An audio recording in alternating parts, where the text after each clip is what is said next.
Let's talk a little bit about Mount & Blade 2 Bannerlords' next big expansion. And when I say next big expansion, I mean their only expansion up to this point. I mean, the game itself has been out for over 5 years. Yes, I actually cannot believe that myself, but we have just passed that 5-year mark and we finally have news of what's next. But everybody knows that Warsale's expansion that's on the horizon. If you're unaware, there's plenty of videos on this channel talking about it. Warsales is going to be this huge addition to the map, adding in extra factions like the Nords that are coming in, but also new things for all the factions that are already in the game, including naval warfare, naval ships, and exclusive naval troops.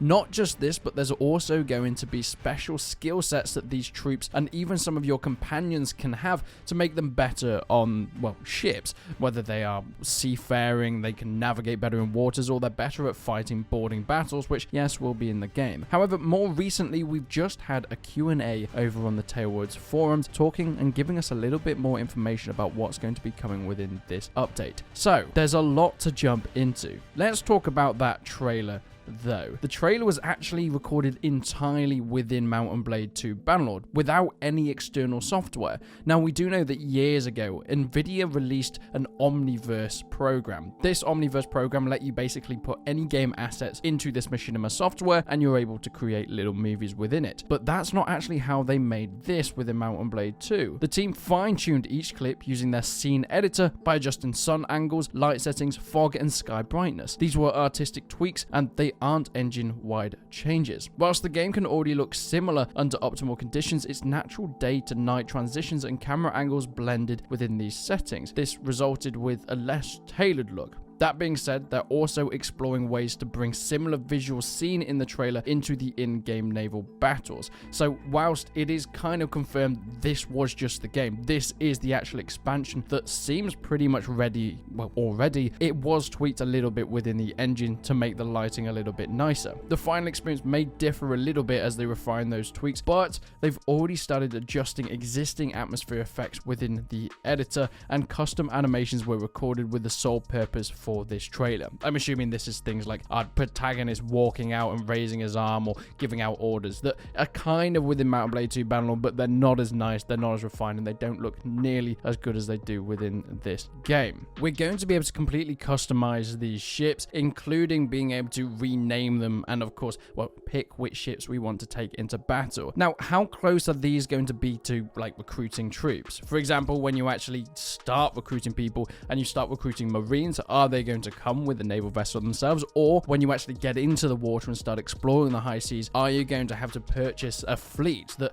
your troops then fight on the back of? This is still yet to be seen, but there is a specific faction being brought in, like the Nordic faction, and this is going to really start to affect it, because the Nords are going to have their different unique armors and weapons. They're also going to have a cultural area of the map. Now, you might be thinking, is this just not very similar to the Sturgeons? And I guess in some roundabout way there are going to be similarities, since they came from various and fairly similar parts of the world, or at least within Mount & Blade 2's world. But the Nords are going to be a little bit further north, if that makes a lot of sense. In terms of their map positioning, well, that is still somewhat to be seen, but I'm assuming we're going to be going sort of northwest of Valandia, just to the left side of the map. That seems like the most logical place. Or maybe we go even above the Sturgeons and then they have to come down and invade through the Sturgeon land as well. That could be a really interesting dynamic there. But if I'm going to be completely honest, this most recent Q&A from Tailwords is quite disappointing, because it shows a lot of the limitations that we will be having with this new expansion. Of course, we know that it's adding in a massive new mechanic, and the trailer is incredibly well refined and it looks gorgeous. Not just this, but within the base game, we're getting a stealth mode that was kind of ripped out from an unused DLC storyline quest. But that's about it. In terms of advancements of the rest of the game, there is very little. I mean, they even say within this Q&A, at this point, there's no plans to release a Mac version of Bannerlord or any of its expansions, which was kind of to be expected. But then it goes a little bit further than that. Warsales won't be coming to last-gen consoles, which means it's not going to be on PS4. I'm assuming what that does mean is it will be on PS5 though. Okay, that's okay. There is not going to be any other use for things like the grappling hooks within the game. You know, when you're boarding troops and your lads, they chuck those hooks onto the enemy vessels and they're able to pull people in. That's about all you can actually use those grappling hooks for. I think this question kind of arose because there was a small clip going around a while ago of the stealth mod for Mount & Blade 2 Bannerlord, or the Assassin's Creed stealth mod for Bannerlord, where you could actually parkour and climb up buildings, and there was also some grappling hooks that could be used there, but that's not going to be in the game. There's also, which is so surprising to me, no plans of putting these naval battles within custom games for Mount & Blade, which means there will be no multiplayer naval battles. There will be no abilities to create cinematics or naval battles in that way. There will be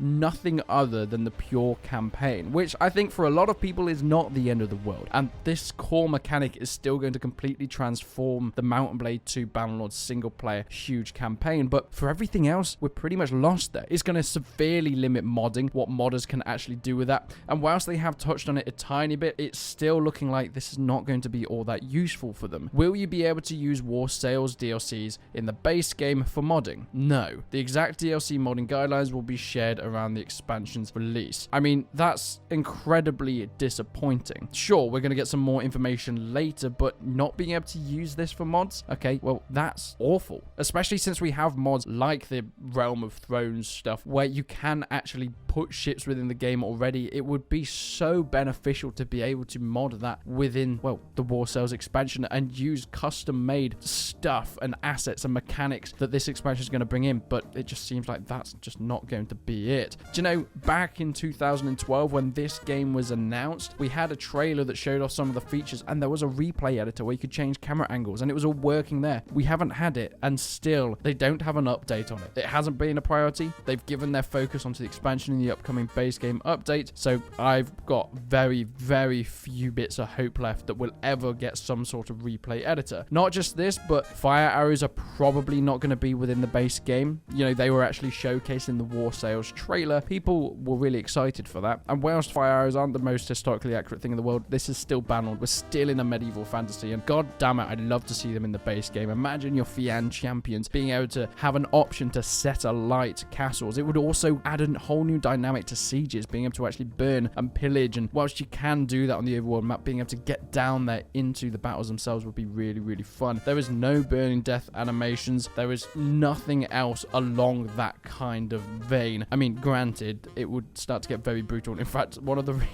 things that they've said is that they're not going to add in burning death animations because they want to keep their age rating at 12. Someone asked a question about being able to put prisoners to row and or increasing the map naval speed, and they have said that that's just not going to be a thing that's going to be within the game, but one perk will allow prisoners to count towards your ship's minimum crew requirements. I don't see how that's going to have a massive effect within the game. I guess we're about to find out, but all in all, I think there's some goods, but a lot of bad here. I think what they're doing with this expansion is absolutely incredible in terms of bringing an entirely new portion to the map, and it's going to feel like a completely new game. But in terms of its integration with the game that we've already had, in terms of the community and modding tools, multiplayer battles, custom battles with this naval warfare, is just not going to be a thing. And I think it's actually going to feel like a much smaller expansion that maybe a lot of people hoped it wouldn't be like. But there is still time for this to change. It's coming out in June, so there's a couple more months before we see it, but I think it's pretty much on its final legs. It's about finished, so maybe we're going to see more gameplay of the very, very finished versions, because once again, we've only had a trailer thus far. How well it actually flows within Mount & Blade, I'm a little bit worried for, because we do know that Mount & Blade, as much as we love it, is full of jank, and adding in ships, I can't see it getting much jankier than that, surely.